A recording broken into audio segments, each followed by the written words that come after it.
Heritage, baby!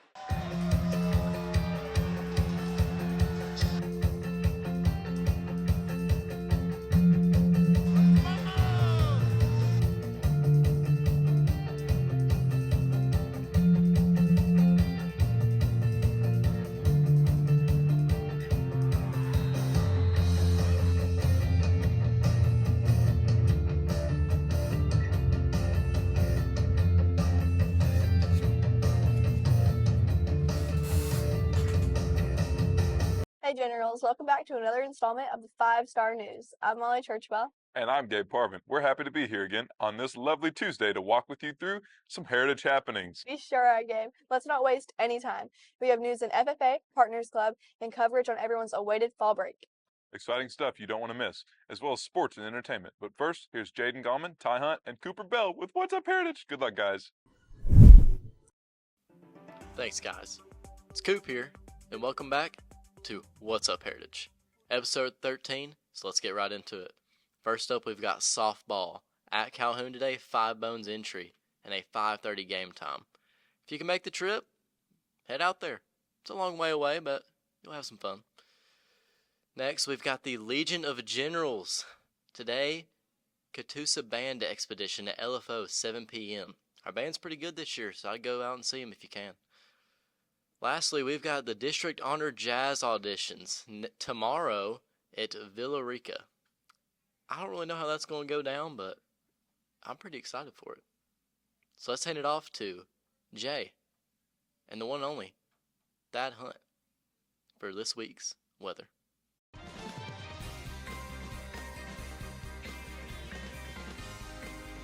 Thanks, Coop. Let's get into that 4-day weather forecast. Tuesday, we got a high of 82 and a low of 65, with a 20% chance of rain. It's partly cloudy, so you may think of bringing the umbrella. Then Wednesday, we got a high of 83 and a low of 63, with another 20% chance of rain and another partly cloudy. So whatever you did on Tuesday, probably do it on Wednesday. Thursday, we got a high of 79 and a low of 57, with a 0% chance of rain. Partly cloudy, so I'm just going to enjoy the sun that day, I guess. And then on Friday, we got a high of 78, low of 56, with another 0% chance of rain. This time it's sunny, though, so you might need those sunglasses. Pretty good weather all throughout the week. Not too much to say about it. What do you have to say about it, Tom? I think it's pretty much just another copy and paste week, honestly. All right, back to you, Coop. Thanks, guys. That's going to wrap it up for today's episode of What's Up Heritage. We'll catch you next time, but for now, we're going to hand it off to the next team of anchors here on the 5-Star News. Have a great, fabulous day, Generals. Woo! Meow. Thanks, guys. Look like there's a lot of news that you guys don't want to miss. On to some news now. It's time to talk about our future farmers of America. The club had their first competition last week. Where did they go? What did they compete in? Did they place? I don't know. 5-Star News reporters Ava Phillips, Bryce Smith, and Maddox Barrett talked to ag teacher Miss Handy and some FFA students to answer all of your questions and more in this upcoming report.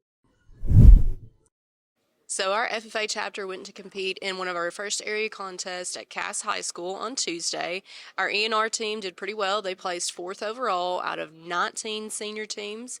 And then our team members on the E&R team were Hunter Kennedy, Trenton Eppers, Colton Shackelford, and Will Edgman. And then for our floral design, we had Emma Grimman representing us. She came in top 20. Really good showing for them. No bid to state because only the top 2 out of each contest go to state, but still good showing, and we're excited to keep competing all year. Great job, FFA. You guys have a good thing growing. On to a wholesome and fun field trip that took place on Friday.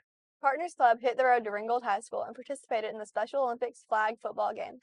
That sounded like a blast. We talked to Miss Schwebe and students who went to see how our Generals did. Here's 5-Star News reporters Kevin Terrestrial, Cooper Chapelier, Mason Davis, and Blake Debity with the report. The Partners Club attended Special Olympics flag football for the first time in Catoosa County history. We had a blast. We danced in Olympic Village. We put tattoos on kids. We all had tattoos. We guided kids around. We cheered. We laughed. We just had a great time. I can't wait to look forward to doing it again, and we have more events coming this year, so keep an eye out. Yeah, so we had a Partners Club field trip last week. We went to Ringgold High School and got to do a flag football thing with some of the kids, and it was awesome. We had a lot of fun. It was really cool just to see everybody come out. Partners Club were focused mainly on the dancing aspect, the tattoos, and just all the little small fun things you can do together. And then you had the flag team that was out there actually doing flag football with them, running through some drills, letting them pull some flags. So it was really cool. It was fun to see, Heritage come together as a community and go out. And there was, Ringgold's there too. But just as speaking from our school, it was good to see our community come together for a common purpose and come out and just support some of the kids in our area. It was cool. Last Friday, we went over to Ringgold High School for the first ever flag football Special Olympics skill competition, and had 6 schools come by: Ringgold Middle, Lakeview Middle, Heritage Middle, and then all 3 high schools as well. Flag football players from Ringgold and Heritage ran the events, and our competition cheerleaders took pictures with the touchdown and turnover chains at the end of the events. And it was a good time. We'll get bigger and better as the years go out. So flag football was pretty fun, and there were some events like, for example, a football toss, flag pulling. There were a lot of participants, me included, in the Partners Club thing. But I'd say it was pretty fun. That looked like an amazing trip. Awesome performance to the partners and the participants. Yes, but all I can think about right now is fall break. Me too. Do you have any exciting plans? I'll probably just hang out with my friends and catch up on some rest. What about you, Gabe? I will be sleeping. We had 5-star news reporters Sarah Steele, Michael Courtney, Caden Farmer, and Mason Chancellor in the halls to find out more about students' plan for the break. So for fall break this year, I'm going to be going to Elizabethtown, Kentucky. My son has a baseball tournament that whole week, and so we'll be driving up there on Thursday, staying Thursday night, Friday night, Saturday night, and then hopefully coming back Sunday, and then getting some rest. So that's my plan for fall break. Oh, man, fall break just a couple of weeks away. Looking forward to not having to set the alarm quite as early in the morning. To be honest with you, as a football coach, we'll probably get a couple of days off because we've got an open date that week. But we'll still have practice at least 3 days during the week, so that'll eat up most of my time. Other than that, we'll be getting some things done around the house and just being able to sit there and sip coffee in the morning as opposed to rushing out the door. So I'm really looking forward to that and excited about it. I'll be volunteering for a pet shelter. I'm going to the beach, and I'm going to Tampa, Florida, and then I'm coming back, and the last day I'm going to a concert. Okay, so what I'm doing for fall break is, well, I'm not really sure, but whatever I do, I'd say it'll be pretty fun. Seems like everyone is ready for the break just as much as I am. Speaking of a break, it's time for the commercials, but don't you go anywhere. Stay in your seat. We have a football recap, cross country, and a game with the one and only Knockout James. Also, some stellar entertainment coming to you later in the show. Stick and stay. Sports is next. Yeah, we're going to have our Turning Point USA chapter. We're starting one here at Heritage. The interest meeting will be on Wednesday, start of lunch in the film room. If anybody wants to come, and we're going to be promoting just learning about patriotic values and just kind of the foundation of our country and a lot of things that we need to, as Americans, need to know better that we don't. So, boom. Welcome back into another Tuesday edition of some General Sports News. Let's jump into some football now. Our Generals traveled down to Northwest High School last Friday to face off with the Bruins. This game had a lot of playoff implications, and the winner would be in the driver's seat for region play. Could our guys pick up a win in a tough environment? Hey, guys. Yeah, it was a rough one last Friday night at Northwest. We had one of those games where nothing went right for us, and just an unfortunate situation against one of the better teams in our region, and everything seemed to go right for them. So it was kind of a rough night, but every now and then,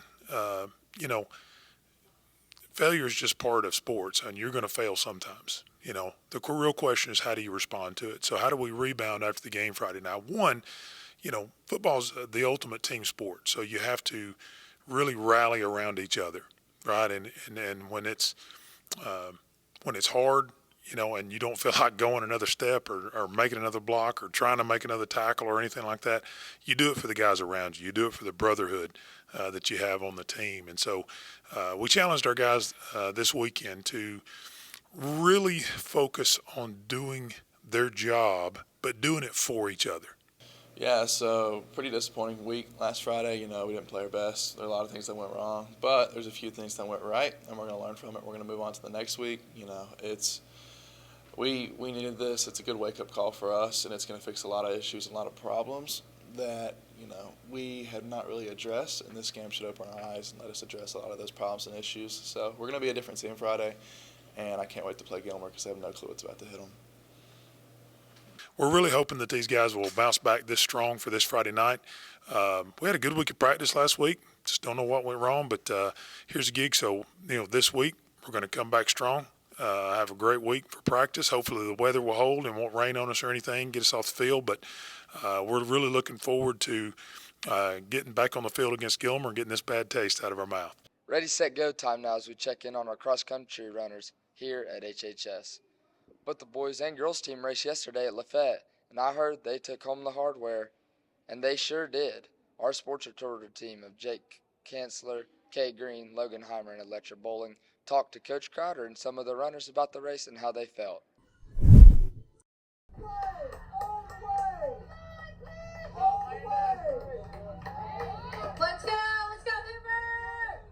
Hey guys, so yesterday cross country competed in the Rambler Invitational at Lafayette. This is a really fast course, really flat course, so we had a lot of PRs, a lot of season bests, too many to name, but hey, that's what this sport is all about. It's all about your individual time getting better. Every race is a race against yourself. So both boys and girls teams won. Boys absolutely dominated, put all 5 of our runners in the top 10. We had four just in the top 5, which was really, really impressive. Very, very proud of that. Led by Landon Talley. The other day we went to Lafayette. It was a fast course, and I finished first overall. We had 5 other guys in the top 10. I'm super proud of everybody's performance. Landon Hoover, Alex Quinn, Andrew Wynn, and then Gunnar Cornwell rounded out our top 5.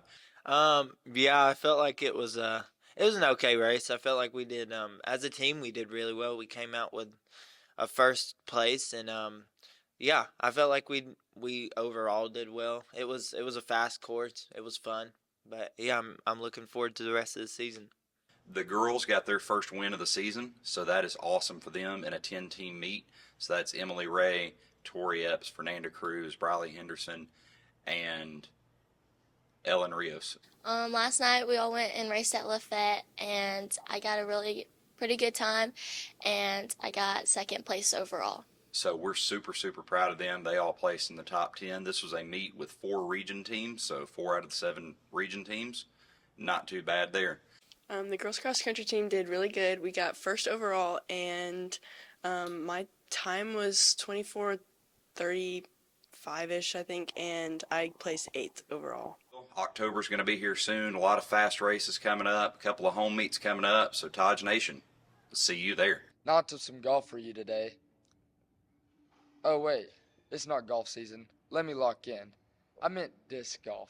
That's because Game One Knockout James and his team of reporters held disc golf this week. And can anyone beat Jake Collette after he dominated Blake Deputy in bowling last week? Let's find out. Welcome back to Games with Knockout James. Today we're doing disc golf. Our contestants are Jay Collette, a.k.a. Mr. Astronaut in the Ocean. Astronaut in the Ocean versus Judd Mitchell. Judd Mitchell. First one to make it in those chains wins. Let's go. Judd up first. What were the odds he nails it first try? First one, a little bit right. It was close though. See if Jake can do better. Let's go, Jake. And, oh, wow. Got a little accident in there. Judd for second. Advance. Judd's was kind of right. Let's go, Jacob. Jacob! There's a little curveball.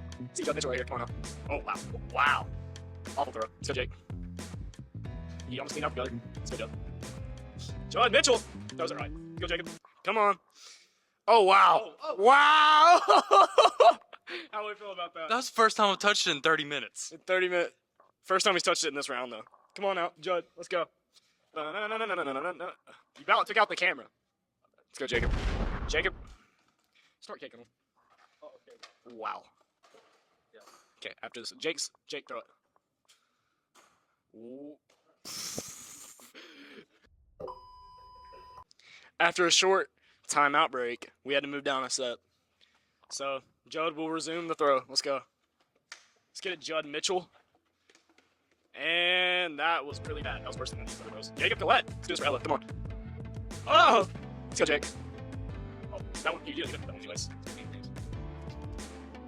Block by James. Block by James. Let's go. Let's go next. Let's go. See what you got. Daniel James. Daniel James.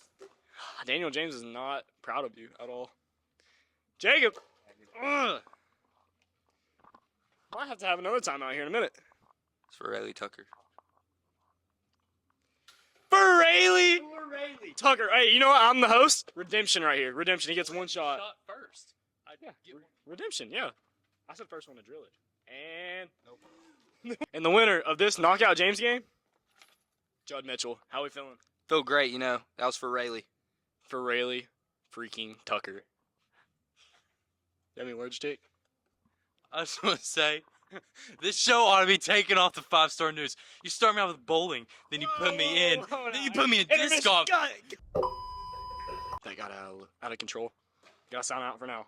Thanks for sports, Beanie Weenie. Yes, you are top notch. Now to some news from our Legion of Generals. They had their second competition on Saturday at Bradley.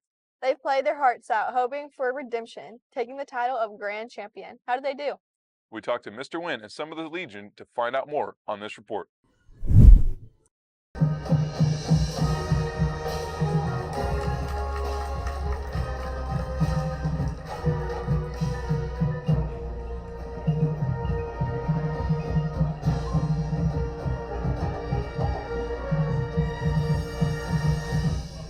Good morning, Generals. This last Saturday, the Heritage High School Legion of Generals Marching Band went to a Bradley Classic, which is our second marching competition of the year. And the Large Division Grand Champion, Heritage High School. Yes! I guess we'll never know.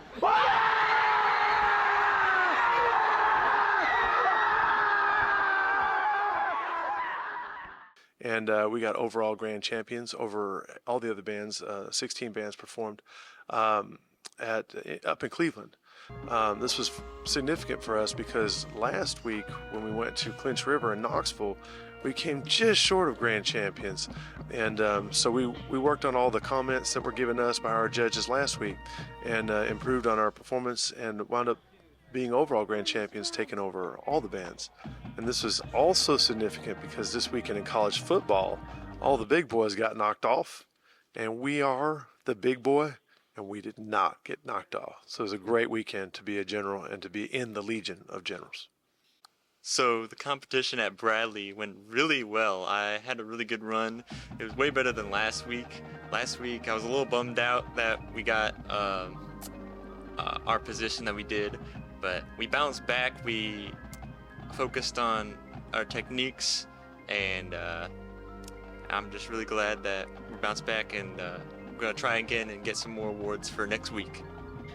It was really cool to win, and it was really cool that all our effort was like useful, and I don't know, it was a nice experience, especially as a senior. It always feels good to like get a win, and you know, we have one more competition, but it's nice to have my senior year finished with at least like one, and there was a lot of good bands there, so I don't know, it was just cool to show like other people like, oh, all our efforts like are something, and like that we really can be good.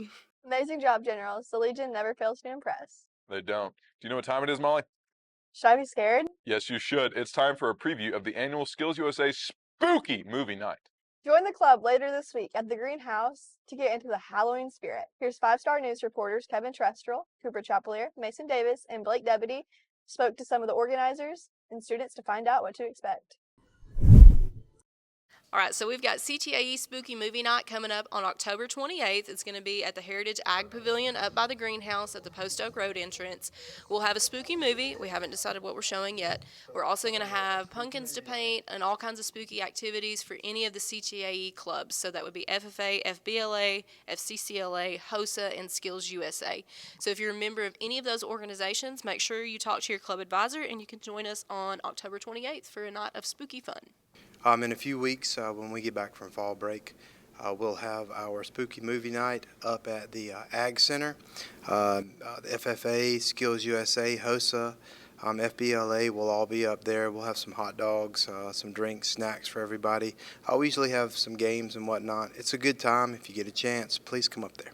That's going to be a mortifying night for sure. I will be there 100%. Yeah, I will too. But before I go, I'll have to eat a hot dog, so I'm not hungry. Do you think a hot dog is a sandwich? No, I think a hot dog is a hot dog. Me too. Well, this week on Turns with Burns, they'll discuss that burning question. Is a hot dog a sandwich? What is he calling me for? Hello? Oh.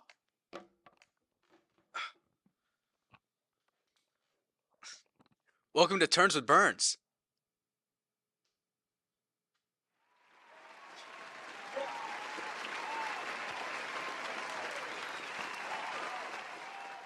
Is a hot dog a sandwich? It's a yes or no question.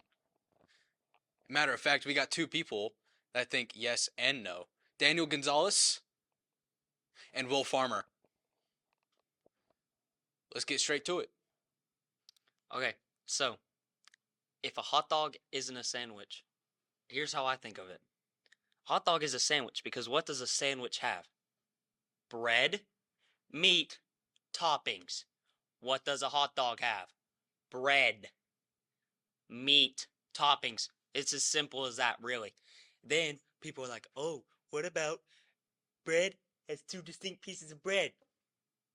Hoagie rolls. One thing of bread. Time is up.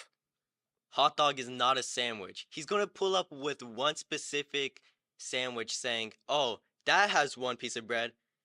Sandwiches, most of them have two pieces of bread. Hot dog, one. Okay, the U.S. government said that a hot dog is not a sandwich. Einstein, quote, said, a hot dog is not a sandwich, okay? Unquote. So I say, U.S. government said it, Einstein said it, it is not a sandwich. Time is up. I'm the judge. Not Mr. Kearns, because he got fired. Basically, I think both made two very strong points. Two? There were more than 2 points. It's just there were two people. Anyway, Danny cited Einstein, right? I don't think Einstein said that.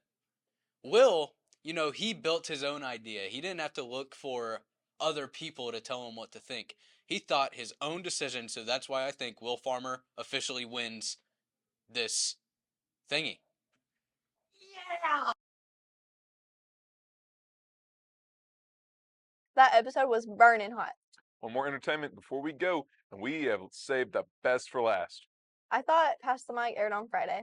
It did, but I'm talking about what's in the box. Eli Thacker took on the current champ, Chance Bean, in Jaden Gallman's, Ty Hunt's, and Cooper Bell's second installment of their Sensory Challenge.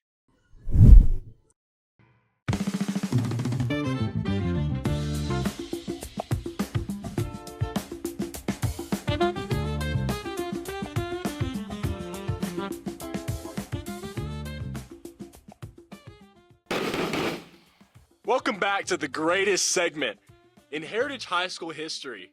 It's What's in the Box. We've got Chance the Bean coming to defend his title and a new guest. I don't even know what his name is. Let's go meet him. Brad, great.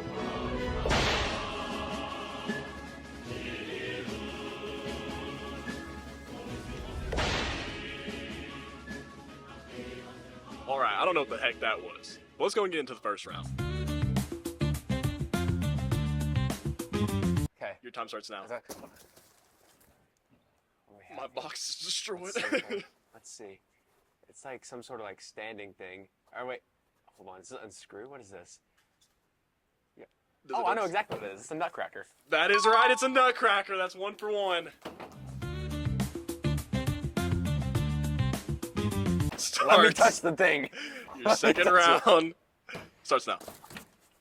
So you keep destroying my box. It's another action figure. It's a superhero of some sort. Is it? Let's see. Let's get 2 points. It's Batman. Wow, that's right. It is Batman indeed. None of this last round, so round 3 starts now.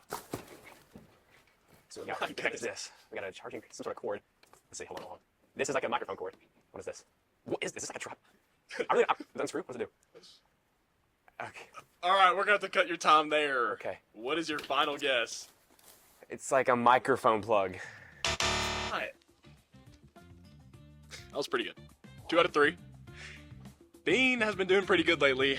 We're going to see what he does now. Can the champ defend the title, or are we going to have a new king of what's in the box? Let's find out now. All right, Bean. How does it feel being the champ? That's the first question. The champ is here. That's what they're saying. I don't know. I feel great, actually. You feel great. All right, well, you're going to be feeling even better if you get all 3 of them right, because then you'd beat Thack, and you don't have to go tie goes to tie. Really? I don't like tie goes to tie, because tie kind of smells. Oh, okay. Well, Bean, your 15 seconds starts now. What are we thinking now? It's a nutcracker. That's correct, Bean. It is a nutcracker. That's 1 for 1. All right, Bean. Second item. Let's see if we can keep it going. Your 15 seconds starts now. Oh, where's it at? Oh. Uh-oh. Is this a plastic action figure? I want you to be a little bit more specific, Bean. Do I have to guess which one? We're going to give you a little bit of extended time on that, just because you got the action figure part. I feel the horns. It's Batman. It's Batman. That's right. All right, Bean, last round. This is the winner takes all if you get it. Lock in 15 seconds now. Swing and miss. Oh, there it is. Okay, we're feeling. Does this move? No. Bean, that's going to be your time. What's your final guess? Is this? You're still feeling, Bean. You got to give me an answer. A microphone. It's not a microphone. What the? Welcome back to everyone's favorite segment, A Tie Goes to Tie. You already know the drill, so we're going to get straight into it. What episode of the news will this air? Hey, I had it in Friday. my head. I need a number. Which episode of the news will this air? Put it back. Oh, what do you mean, which episode? Like, Episode 10. nope. Episode 11. No, that gets it. Episode 15. No. Episode 11. You didn't have to cut. No. What? Episode 18. No. Episode 12. No. Episode 13. That's correct. You're stupid. I'm smart. There you go. How do you feel after your win today?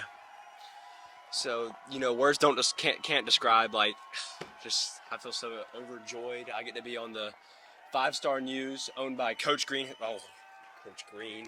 He's my inspiration for everything I do. I want to thank Coach Green. That was awesome. Great job, Eli. Yes, it was. That's going to wrap it up for this Tuesday edition of the 5-Star News. Yes, huh? We'll be back on Friday with a brand new report. But until then, stay classy, Heritage. Hey, welcome back to Heritage, baby!